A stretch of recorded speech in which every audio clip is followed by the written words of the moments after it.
everybody, this is your girl Jamila J. Welcome to our very first segment of Real Talk. I just want to give you a quick warning.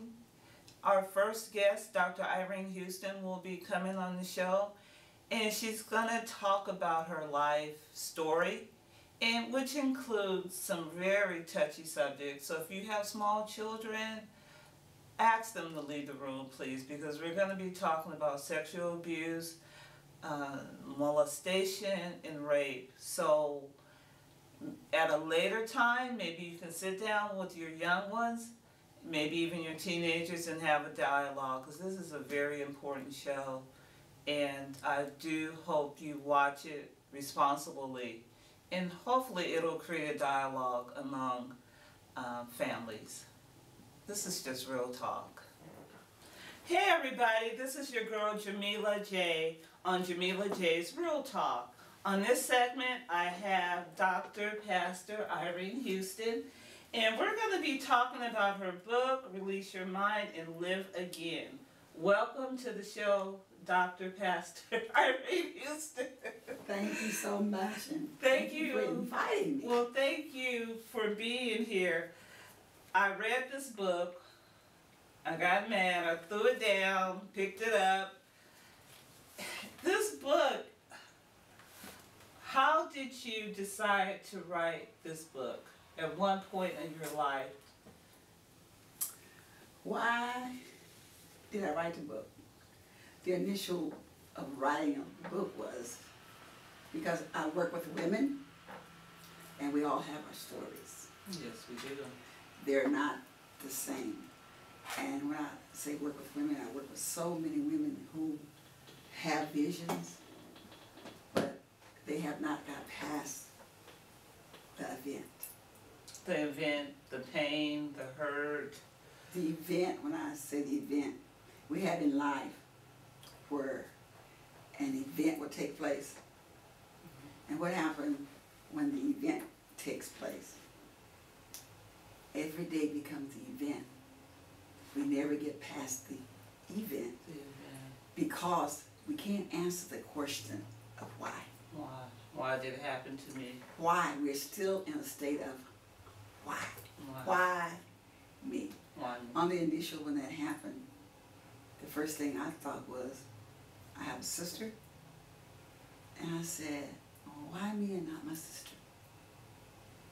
Tell us about the event. The event was, I was between 5 and 6. And I remember vividly, we were staying with my grandparents at that time because my parents were in California. My father worked in California during the trade. He'd come back. They'd come back to visit us until they were able to get a home here to bring us. That was the plan.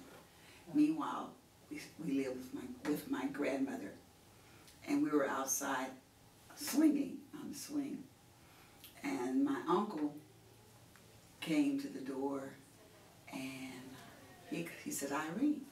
Well, and when he says Irene, we were taught when your name is called, you go. You don't just say what.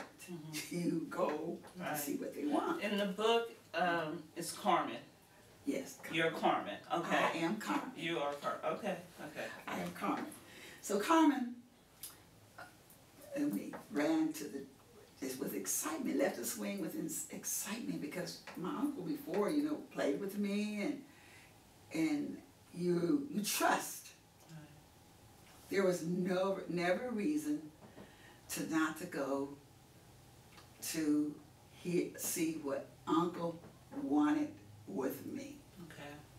I was joyfully, I had a joy as a child,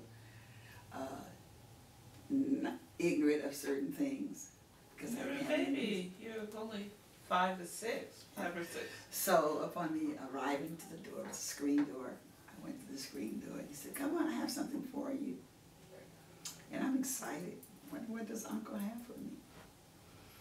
So going and he led me into the bedroom. And he said, I have a surprise for you. And I'm excited, when you say surprise, I'm excited. So he gave me, this apple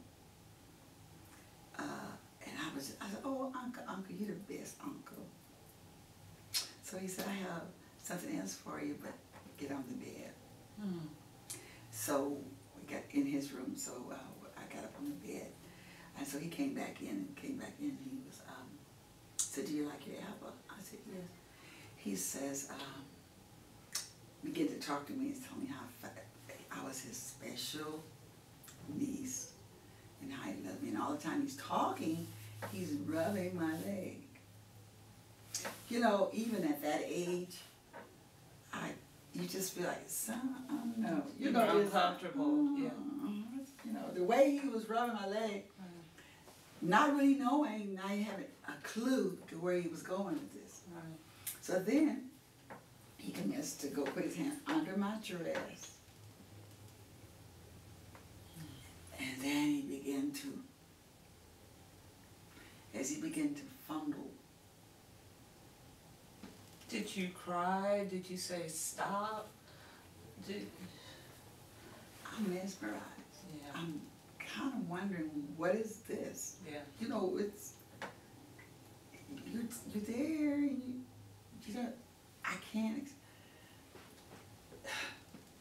you're there, you sense something, you have a sense, even as a child, what's he, and he's going under, and you know. Something wasn't right. It didn't and feel then right. he whispered to me and says, you're special, don't tell no one, or else. Well, he didn't have to say what, then my mind imagined when he said what else, it's the way, without words, without saying what, or else, Yes. the way he said it put fear. Yeah. I'm developing fear now. I'm fearful of him, fearful of, don't tell him, but tell him what, you know, here he's going. Then he kept fumbling. At that particular time, and then he laid me back on the bed. Then he was making these sounds. Then I felt his fingers. Pastor Houston, going back to this part of the book, I'm gonna read that. Something that he said during this time, and it's probably just about where you were talking, this part of the book, and you said, I was careful not to move an inch, and I covered my mouth with my hands. He continued to unbutton my dress, then he removed my silver bow. My anticipation grew because I knew it was just a matter of time. He slid my dress off and I got really, really cold, and he started sneezing. I'm cold, Uncle. And then he said, stop whining like a little girl. Keep still and be quiet. His voice changed and I started to feel strange. He was touching me in my private parts with his fingers. I started to squirm because it hurt, and then I began to cry. Stay still and stop crying, he growled. I told you to stay still. The pain is good for you.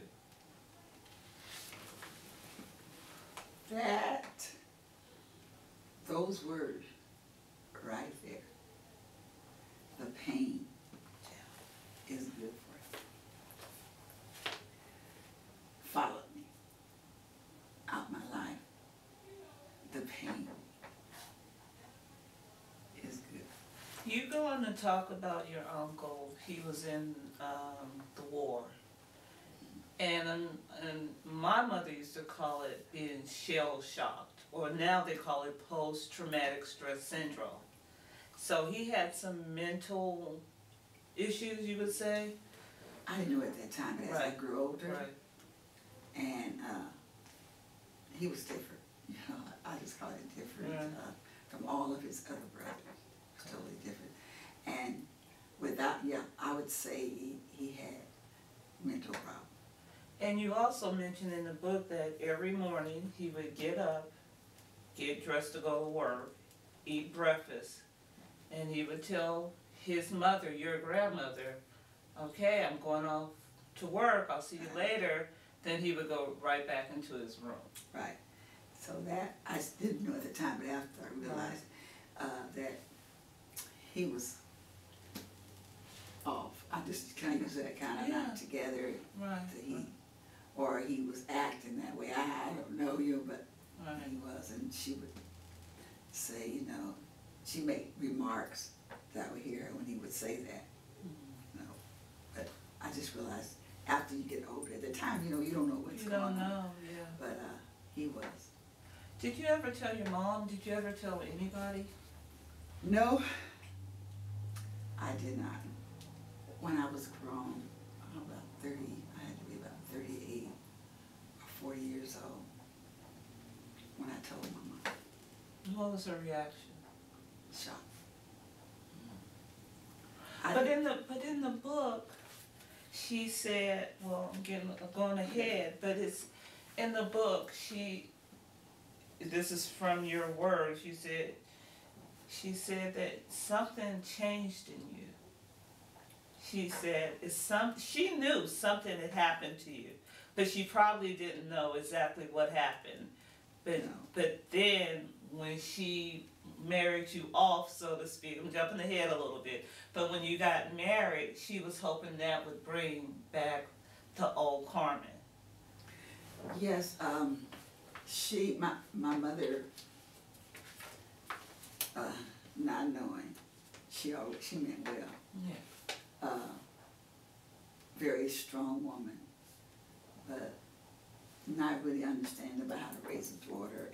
And that day and time, they didn't show their love by saying, I love you. Right. Nor did they hug you or embrace you. But as I look back now, it was something, even my grandmother, I think she knew something. I think she knew something also. I think, as I'm now thinking as a grown person, that I think it was a generational thing. I think it happened to my grandmother. Not that's just assuming, but I think it happened to my grandmother, and I think it happened to my mom. Yeah. It's another part of the book.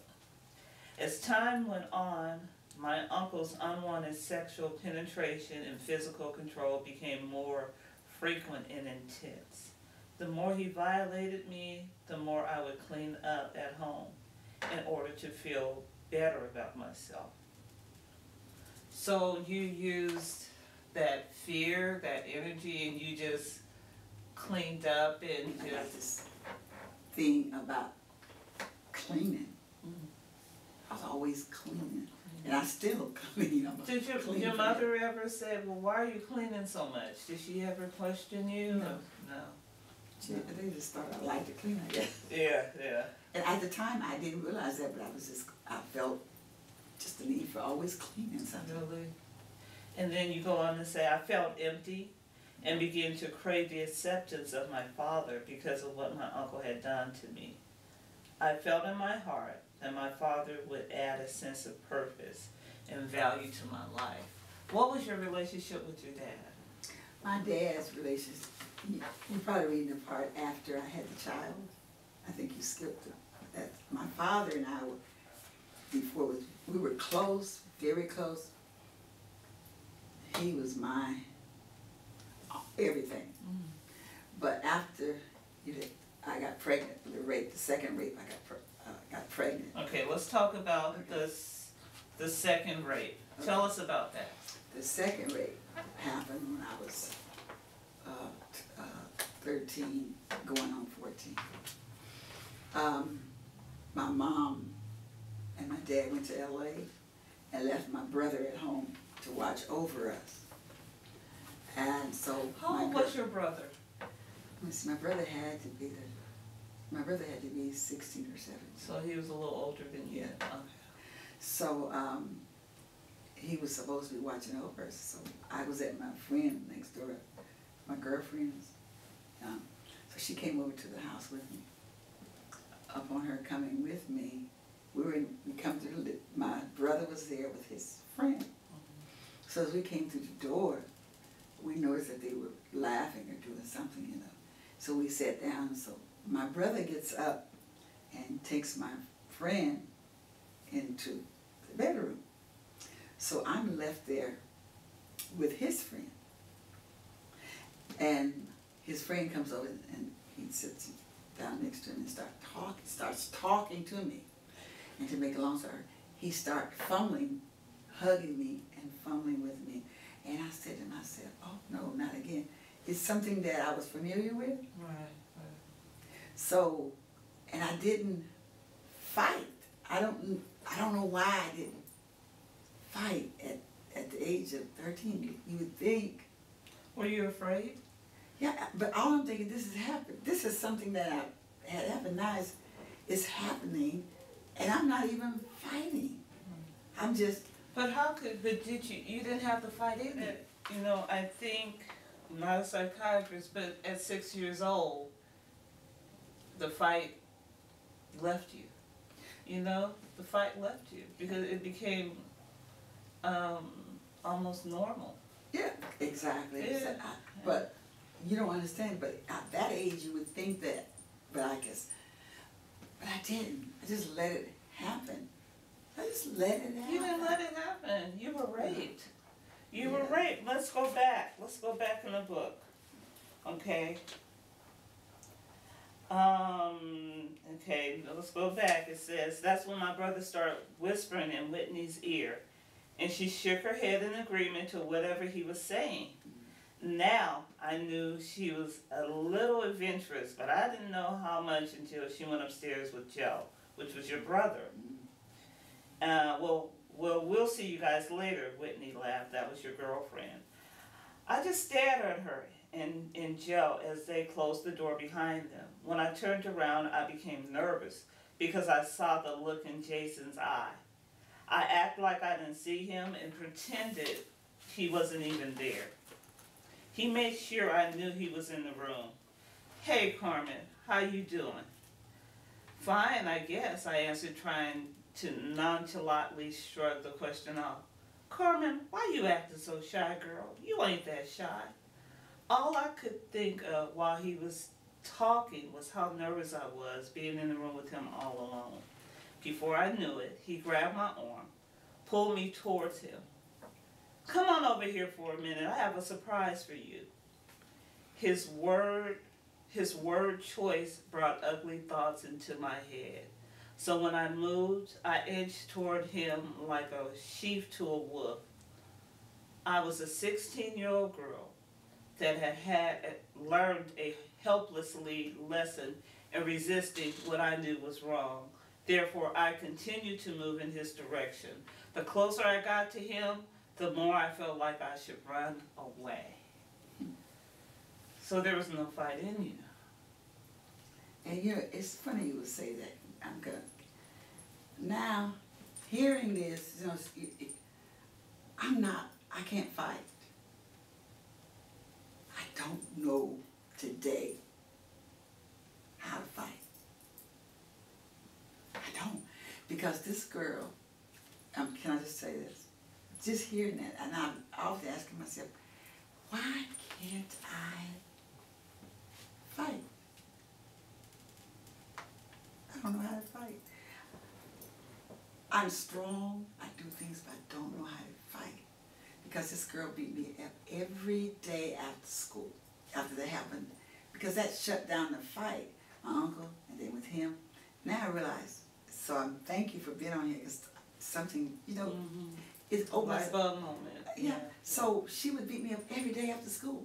You know why I didn't fight her? I'm sure I could have. I didn't want to hurt her.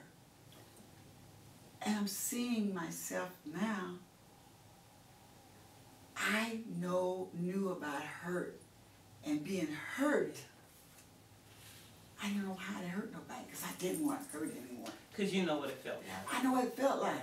So I was paralyzed by not fighting her back. And as I said, a lot of things that happened to me in that book that you're going to read about is because I could take it. I'm just seeing that now. But how could you? So you were raped by Joe, your brother's friend. How did that affect your relationship with your brother? I hated my brother, but I'll tell you later on what happened. Okay? But he knew I hated what him. happened. That's how could he? He knew. I hated him. I literally hated